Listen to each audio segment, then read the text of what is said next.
मराठा कुणबी जे काही प्रमाणपत्र दिलं होतं त्याच्या व्हॅलिडिटी होत नाही आहे, काही रद्द केलं. असं आहे की फक्त मराठाच नाही तर राज्यामध्ये जेवढे जातीचे प्रमाणपत्र आहेत त्या सर्वालाच व्हॅलिडिटीची जी प्रक्रिया आहे ती लागूच आहे. ओबीसीना लागू आहे, कुणबी मराठ्यांना लागू आहे, SC ST मुनेर वारलू हे सगळं लागू आहे आणि ती एक कायदेशीर प्रक्रिया आहे.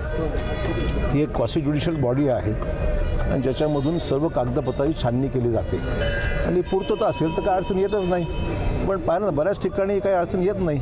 आता काही ठिकाणी जर कागदपत्र नसतील तर एखाद्या वेळेस प्रश्न निर्माण होऊ शकतात. राजकीय जी मंडळी होते त्यांचे रद्द झाले त्याच्यावरून आक्रमक झाले.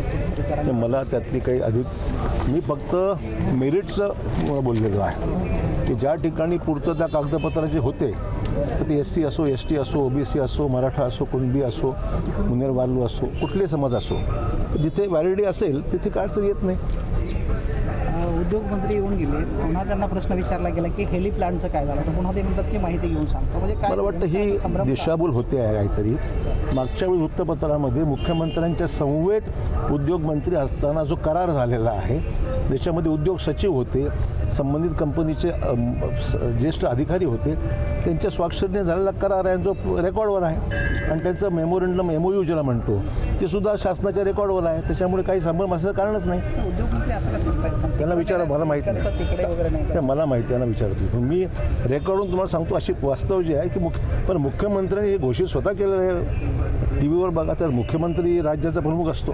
साहेब उडान पुलाचा भाग मागे कोसळला. आता रस्त्यावर 2 ठिकाणी वेगवेगळे खड्डे अक्षरशः मोठे पडले. कार गेली, कार एका टिप्पर गेला. मी आयुक्तांना विचारतो, मला एक त्याची म्हणजे माहिकून आहे नेमकं कशामुळे घडलं माहिती घेतो.